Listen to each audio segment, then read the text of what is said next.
आम आदमी पार्टी एक बार फिर एक्सपोज हो गई है।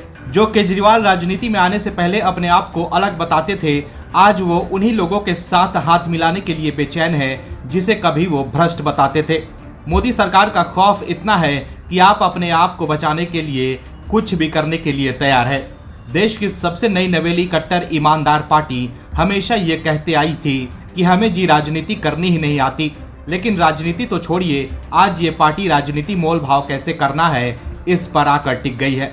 अगर आजादी के बाद कांग्रेस को बीजेपी के बाद किसी राजनीतिक दल ने परेशान किया है तो वो संभवतः आम आदमी पार्टी ही है। आपने कांग्रेस की जमीन पर ही अपनी राजनीतिक फसल उगाई है, जिसकी परिणति ये हुई कि दिल्ली और पंजाब में कांग्रेस लगभग इतिहास में बदल गई।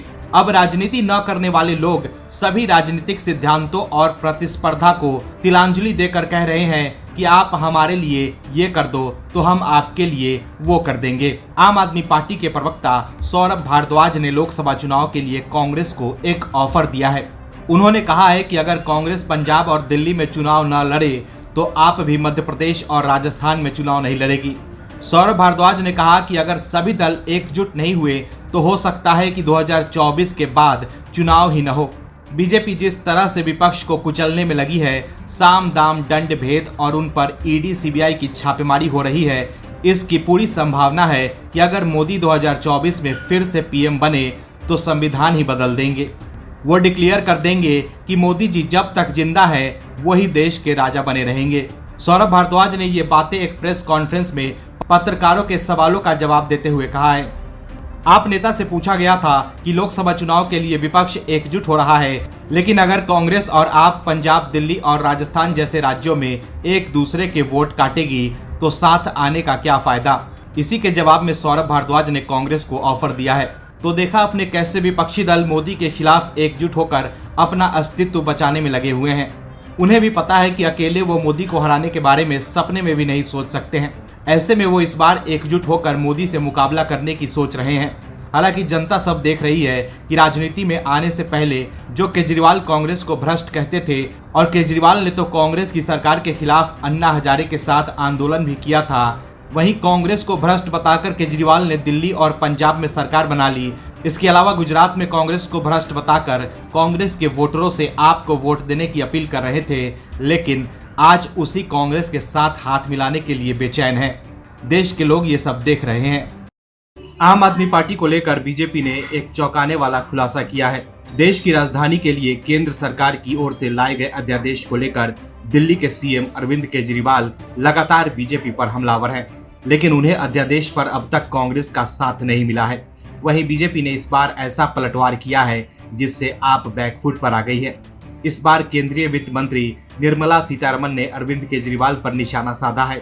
उन्होंने बड़ा खुलासा करते हुए कहा है कि अरविंद केजरीवाल पंजाब के सीएम भगवंत मान को देश भर में यात्रा के दौरान अपने साथ रखते हैं ताकि वो मान के सरकारी विमान का इस्तेमाल कर सके।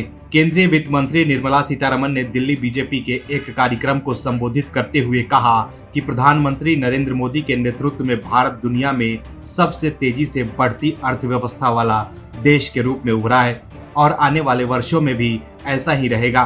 केंद्रीय मंत्री निर्मला सीतारमण ने केजरीवाल पर सियासी हमला करते हुए उन पर गरीबों के कल्याण में लगने वाले पैसे का इस्तेमाल कर खुद के लिए शीश महल बनवाने का भी आरोप लगाया। बीजेपी की ओर से केजरीवाल के आधिकारिक आवास के रिनोवेशन में अनियमितता का आरोप लगाते हुए उन्हें लगातार घेरने की कोशिश की जा रही है।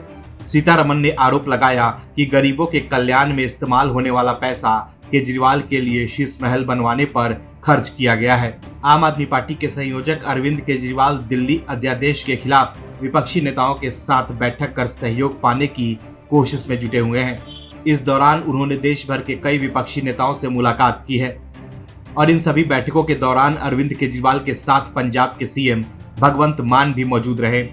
ऐसे में अब सवाल उठ रहा है कि क्या केजरीवाल भगवंत मान को इसलिए अपने साथ रखते हैं ताकि वो अपने यात्रा के लिए सीएम मान का सरकारी विमान इस्तेमाल कर सके।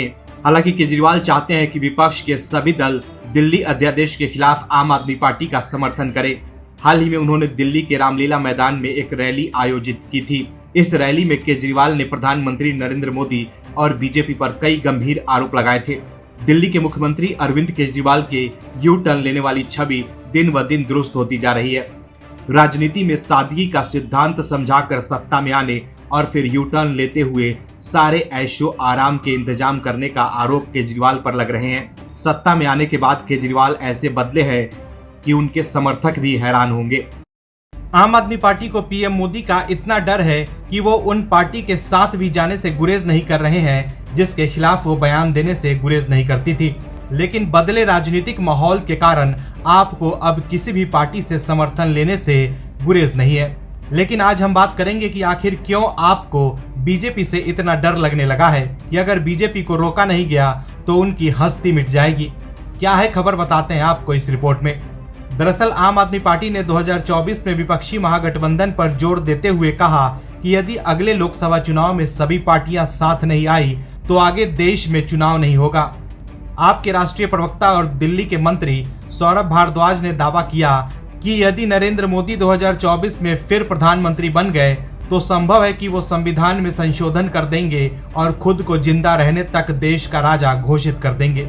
पटना में 23 जून को होने जा रही विपक्षी दलों की बैठक में आपके एजेंडे को लेकर पूछे गए सवाल के जवाब में सौरभ भारद्वाज ने कहा कि बड़ा मुद्दा यह है कि यदि विपक्षी दल 2024 के चुनाव में साथ आकर नहीं लड़े तो संभव है कि अगली बार देश में चुनाव ही ना हो।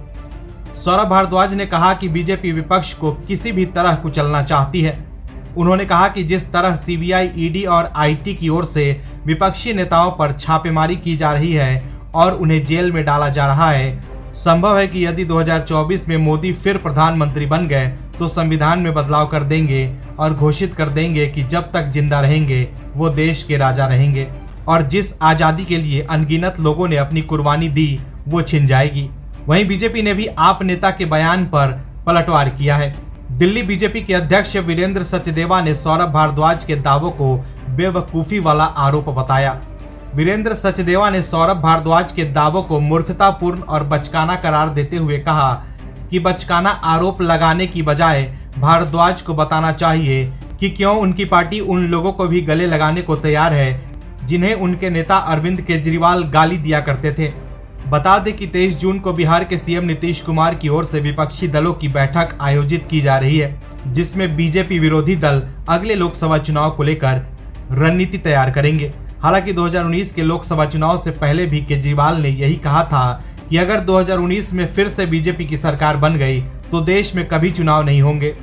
लेकिन क्या हुआ, केजरीवाल का दावा हवा हवाई हो गया और एक बार फिर आम आदमी पार्टी वही राग आलाप कर जनता को मूर्ख बनाने की कोशिश कर रही है। लेकिन पिछली बार की तरह इस बार भी देश के लोग केजरीवाल एंड कंपनी के झांसे में नहीं आने वाले हैं।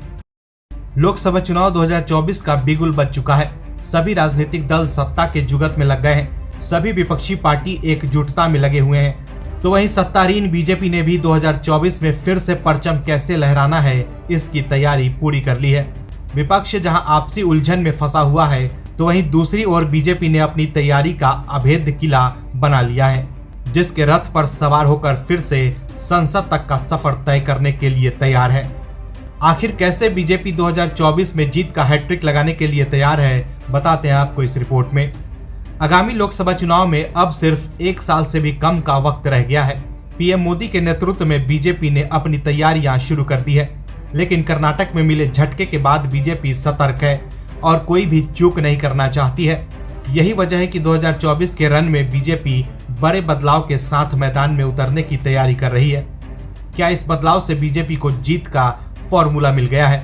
आइए बीजेपी का प्लान समझते हैं। खबर के मुताबिक सूत्रों ने दावा किया है कि 2024 में बीजेपी केंद्र सरकार में शामिल सभी मंत्रियों को लोकसभा चुनाव लड़ाने का मन बना चुकी है।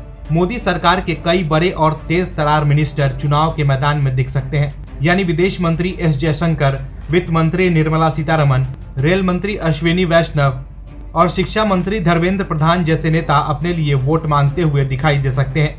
बता दें कि अभी ये सभी राज्यसभा के सदस्य हैं। जानकारी के मुताबिक पार्टी के शीर्ष नेतृत्व इन मंत्रियों को संदेश दे दिया है कि 2024 में अपने लिए लोकसभा सीटों की तलाश शुरू कर दें, जहां से वो चुनाव लड़ सकते हैं। यही नहीं, इन मंत्रियों की सीटों को लेकर भी चर्चा होने लगी है। राजनीतिक गलियारों में चर्चा है कि विदेश मंत्री एस जयशंकर दिल्ली की किसी सीट से या फिर तमिलनाडु से चुनाव लड़ सकते हैं। धर्मेंद्र प्रधान एक बार ओडिशा के देवघर से चुनाव जीत चुके हैं। ऐसे में उनके उड़ीसा के किसी सीट से चुनाव में उतरने की संभावना है। वहीं मंत्री ज्योतिरादित्य सिंधिया ने तो तैयारी भी शुरू कर दी है। पिछले महीने ही मंच से उनका माफी वाला वीडियो भी आया था। 2019 में कांग्रेस के टिकट पर सिंधिया गुना सीट से चुनाव लड़े थे, लेकिन बीजेपी के हाथों हार गए थे। बाद में सिंधिया बीजेपी में शामिल हो गए और राज्यसभा से सांसद बने। अब एक बार फिर वो लोकसभा की तैयारी कर रहे हैं। तो देखा आपने कैसे बीजेपी ने 2024 लोकसभा चुनाव को लेकर अभी से ही तैयारी शुरू कर दी है। वहीं एस जयशंकर, निर्मला सीतारमण और ज्योतिरादित्य सिंधिया के बीजेपी की ओर से चुनावी मैदान में उतरने से चुनावी सरगर्मी तेज हो सकती है। Bureau report, OMH news. और भी वीडियोस देखने के लिए चैनल को सब्सक्राइब करें और बेल आइकन को दबाएं।